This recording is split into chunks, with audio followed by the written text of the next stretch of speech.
तो आज हम लोग देखेंगे अपूर्व अनुभव पाठ का दूसरा खंड। पहले 3 पेज को कल हम लोगों ने सुना था, देखा था, तो चौथे पेज से हम लोग आज आगे देखेंगे पुस्तक का पेज नंबर 78-78। इसके पहले हम लोगों ने देखा कि किस तरीके से तोत्तो चान यास्की चान को पेड़ पर चढ़ाने का प्रयास कर रही है। सबसे पहले उसने सीढ़ी लगाया और सीढ़ी से चढ़ना मुश्किल हो रहा था, चढ़ने में असमर्थ था यास्की चान। तो फिर उसने दूसरा उपाय निकाला, एक तिपाई लाई है। तिपाई यानी 3 पैर वाली सीढ़ी। कहाँ से लाई है? चौकीदार के छप्पर से। तो यहाँ से आगे हम लोग देखेंगे। करें कि वह तिपाई सीढ़ी को घसीट कर ले आई तो अपनी शक्ति पर हैरान होने लगी। यानी क्योंकि तोत्तो चान इस समय उत्साहित है, पूरे जोश में है। तो जब हम उत्साह में होते हैं तो हमारी शक्ति बढ़ जाती है, ऐसा सामान्यतः होता है। यहाँ भी तोत्तो चान के साथ भी यही हुआ है। वह तिपाई घसीट कर लाई है। लाने के बाद उसे लग रहा है कि इतनी भारी बड़ी तिपाई सीढ़ी हमारे बस में तो सामान्यतः नहीं है, फिर भी वो खींच के लाई है, इसलिए थोड़ा सा आश्चर्यचकित हो रही है। हैरान होना यानी आश्चर्यचकित हो रही है। तिपाई की ऊपरी सीढ़ी 2 शाखा तक पहुंच रही थी, यानी जहाँ से 2 शाखाएं फूट रही थी पेड़ से, जहाँ वास्तव में पहुँचाना था वहाँ तक तिपाई पहुँच रही थी। देखो अब डरना मत, उसने बड़ी बहन की सी आवाज़ में कहा। यह डगमगाएगा नहीं। किसने कहा? तोत्तो चान ने कहा होगा। जैसे कोई बड़ी बहन होती है, छोटे भाई को दिलासा देती है, तसल्ली देती है, उसे निर्भीक बनाती है किसी काम को करने के लिए, उसी तरीके से यहाँ यह तोत्तो चान यास्की चान को उत्साहित कर रही है कि देखो अब डरना मत, यह डगमगाएगा नहीं। यास्की चान ने घबराकर तिपाई सीढ़ी और पसीने से तरबतर तोत्तो चान की ओर देखा, क्योंकि उसे अब चढ़ना था। तोत्तो चान पसीने से तरबतर क्यों है? क्योंकि वो मेहनत करके सीढ़ी खींच कर लाई है, इसलिए पसीने से भीगी हुई है। उसे भी काफ़ी पसीना आ रहा था। किसको? यास्की चान को। उसने पेड़ की ओर देखा और तब निश्चय के साथ पांव उठाकर पहले सीढ़ी पर रखा। निश्चय के साथ, क्योंकि वो भी दृढ़ संकल्प लिया हुआ है, वो भी निश्चय कर रखा है यास्की चान कि हमें पेड़ पर चढ़ना है, इसलिए सीढ़ी पर रखा। उन दोनों को यह बिल्कुल भी पता न चला कि कितना समय यास्की चान को ऊपर तक चढ़ने में लगा, यानी काफ़ी समय लगा होगा, क्योंकि यास्की चान सामान्य बच्चा नहीं है, वो पैर से पोलियोग्रस्त है, तो बहुत धीरे धीरे चढ़ा होगा और काफ़ी समय लगा होगा। लेकिन दोनों इतने तल्लीन हैं इस काम में, इतने मग्न हैं कि उनको समय का आभास नहीं हुआ। कितना समय लगे? नहीं, काफ़ी समय लगा कुल मिला के। आगे वातावरण का जिक्र किया लेखक ने। सूरज का ताप उन पर पड़ रहा था, पर दोनों का ध्यान यास्की चान के ऊपर तक पहुंचने में रमा था, यानी ध्यान लगा हुआ था। सूरज की गर्मी उनके ऊपर पड़ रही थी, गर्मी हो रही होगी, लेकिन उनका ध्यान कहाँ है? यास्की चान को पेड़ तक पहुँचाना। तो जब हम किसी काम को बड़े ध्यान से करते हैं तो हमें अपने आसपास के वातावरण का भान नहीं रहता है, उसकी तरफ हमारा ध्यान नहीं जाता है। तो यहाँ भी धूप लग रही है, गर्मी है, लेकिन दोनों बच्चे पेड़ पर चढ़ने को लेकर इतने उतावले हैं कि उनका ध्यान सूरज की तरफ जा ही नहीं रहा है, उस गर्मी की तरफ जा ही नहीं रहा है। ऐसा होता है सामान्यतः। तोत्तो चान नीचे से उसका एक एक पैर सीढ़ी पर धरने में मदद कर रही थी। देखिए धरने लिखा है, धरना मतलब रखना। सामान्यतः हम गांव में धरने शब्द का प्रयोग कर देते हैं कि वहाँ धर दो सामान को, यानी रखना से मतलब है। वो धरना प्रदर्शन वाला धरना नहीं है, रखना। वो एक एक पैर पकड़ करके एक एक सीढ़ी पर रख देती है और फिर यास्की चान धीरे धीरे ऊपर चढ़ रहा था। अपने सिर से वह उसके पिछले हिस्से को भी स्थिर करती रही।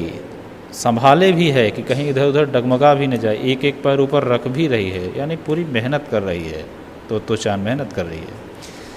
यासुकी चाँद पूरी शक्ति के साथ जूझ रहा था और आखिर वह ऊपर पहुंच गया। यानी यासुकी चाँद भी पूरा परिश्रम कर रहा है, तो चाँद भी पूरा परिश्रम कर रही है, दोनों परिश्रम कर रहे हैं। हुर्रे, ये उत्साह भरा शब्द है। जब हम प्रसन्न होते हैं, हम सफल हो जाते हैं किसी काम में, तो हुर्रे शब्द आता है का प्रयोग करते हैं प्रसन्नता जाहिर करने के लिए। पर उसे अचानक सारी मेहनत बेकार लगने लगी। तो चाँद तो सीढ़ी पर से छलांग लगाकर द्विशाखा पर पहुंच गई, पर यासुकी चाँद को सीढ़ी से पेड़ पर लाने की हर कोशिश बेकार रही। यानी सीढ़ी के ऊपर हिस्से तक तो पहुंच गई, जैसा हम लोग चित्र में देख सकते हैं, लेकिन अब वहाँ से शाखा पर भी पहुंचना था, उसमें मुश्किल आ रही थी। यासुकी चाँद सीढ़ी थामे तो चाँद की ओर ताकने लगा। यासुकी चाँद सीढ़ी पर पहुंच तो गया ऊपर, वहाँ से उसको देख रहा है कि अब क्या किया जाए, ताकने लगा यानी देखने लगा। तो चाँद की रुलाई छूटने को ही तो चाँद रोने रोने को हो गई। उसने चाहा कि यासुकी चाँद को अपने पेड़ पर आमंत्रित कर तमाम नई चीज़ें दिखाए, ऐसा वो सोची थी, इसलिए पेड़ पर चढ़ा रही थी। अब उसे लग रहा है कि सारी मेहनत बेकार होने वाली है। इतना कुछ करने के बाद भी लगता है यासुकी चाँद पेड़ पर नहीं पहुंच पाएगा, तो उनका उद्देश्य सफल नहीं हो पाएगा, इसलिए उसे रोना रोना आने लगा है। पर वह रोई नहीं। क्यों? क्योंकि उसे डर था कि उसके रोने पर यासुकी चाँद भी रो पड़ेगा, क्योंकि यासुकी चाँद और हतोत्साहित हो जाएगा। मुख्य उत्साह उसी यासुकी चाँद को दिखाना है। उसने यासुकी चाँद का पोलियो से पिचकी और अकड़ी उंगलियों वाला हाथ अपने हाथ में थाम लिया। हाथ भी पोलियोग्रस्त है, इसका मतलब उसके खुद के हाथ से वह बड़ा था। यानी तो चाँद के हाथ से यासुकी चाँद का हाथ बड़ा था, उंगलियां भी लंबी थीं। देर तक तो चाँद उसका हाथ थामे रही, तब बोली, तुम लेट जाओ, मैं तुम्हें पेड़ पर खींचने की कोशिश करती हूँ। अब देखिए, बच्चे हार नहीं मान रहे हैं। किसी भी हालत में, किसी भी तरीके से उन्हें पेड़ पर यासुकी चाँद को चढ़ाना ही है। इसलिए एक अलग तरकीब निकाली, तुम लेट जाओ, यानी क्योंकि सीढ़ी का ऊपरी हिस्सा द्विशाखा से सटा हुआ है, वहाँ अगर लेट जाएगा तो उसे खींच करके डाल तक पहुँचाई जा सकती है। उस समय द्विशाखा पर खड़ी तो चाँद द्वारा यासुकी चाँद को पेड़ की ओर खींचते अगर कोई बड़ा देखता तो वह जरूर डर के मारे चीख उठता, क्योंकि स्थिति थोड़ी खतरनाक है। थोड़ा इधर उधर डगमगाने से बच्चे गिर सकते हैं, इसलिए बड़ा कोई देखता तो डर जाता। उसे वे सच में जोखिम उठाते ही दिखाई देते, पर यासुकी चाँद को तो चाँद पर पूरा भरोसा था और वह खुद भी यासुकी चाँद के लिए भारी खतरा उठा रही थी। दोनों का एक दूसरे पर विश्वास है कि कुछ होगा नहीं। अपने नन्हे नन्हे हाथों से वह पूरी ताकत से यासुकी चाँद को खींचने लगी, क्योंकि यासुकी चाँद की अपेक्षा तो चाँद की अंगुलियां हाथ छोटी हैं, क्योंकि उसकी उम्र कम है। अब यहाँ अगले वाक्य में हम देखें तो अब प्रकृति भी उनका साथ देने लगी है। बादल का एक बड़ा टुकड़ा बीच बीच में छाया करके उन्हें कड़कती धूप से बचा रहा था।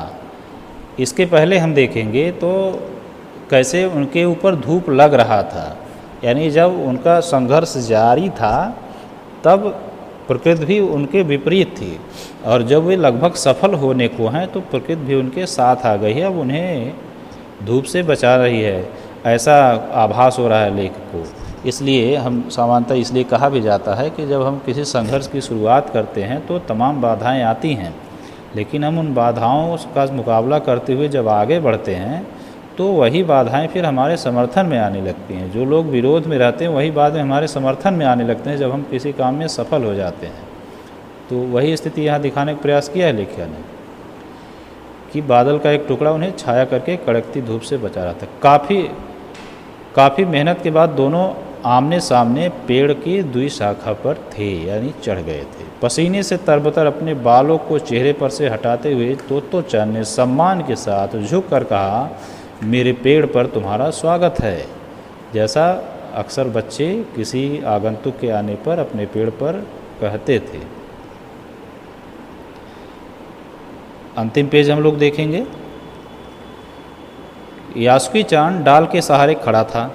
कुछ झिझकता हुआ वह मुस्कुराया। तब उसने पूछा, क्या मैं अंदर आ सकता हूँ? शुरू में ही बताया गया था कि जब भी कोई दूसरा बच्चा किसी के पेड़ पर जाता, चढ़ने को होता, तो वैसे पूछता, जैसे सामान्यतः हम लोग कक्षा में प्रवेश करने से पहले शिक्षक से पूछते हैं। अब दोनों बच्चे चढ़ गए हैं, यानी तोतो चान का प्रयास, यासुकी चान का प्रयास सफल रहा। यासुकी चान पेड़ पर चढ़ चुका है।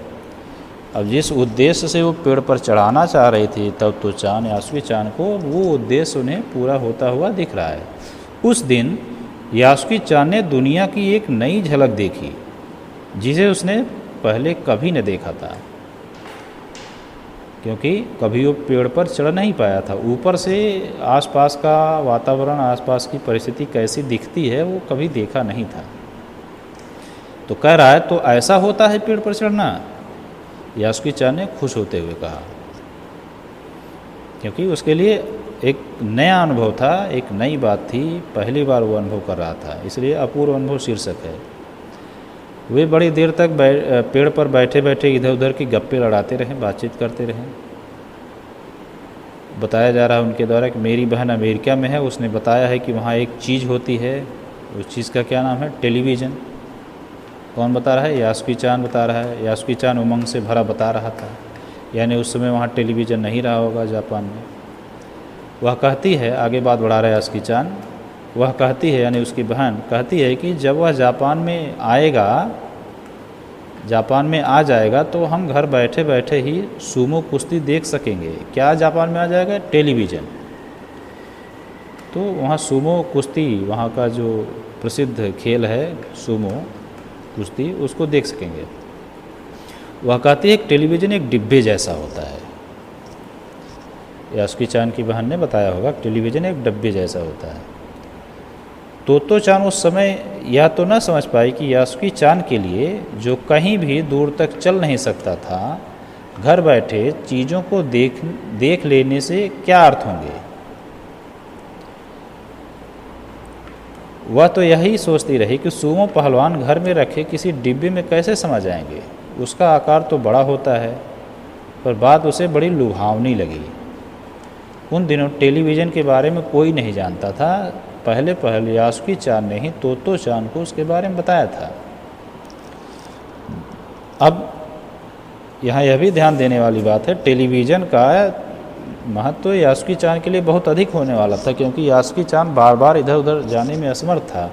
तो बहुत सारी चीज़ें, सूमो पहलवानी जहाँ वहाँ की लोकप्रिय खेल है, तो उसको घर बैठे बैठे देखने का साधन मिलता है टेलीविज़न, इसलिए उसके जीवन में ज़्यादा महत्व है, जिसे अभी तोतो चान समझ नहीं पा रही क्योंकि छोटी है।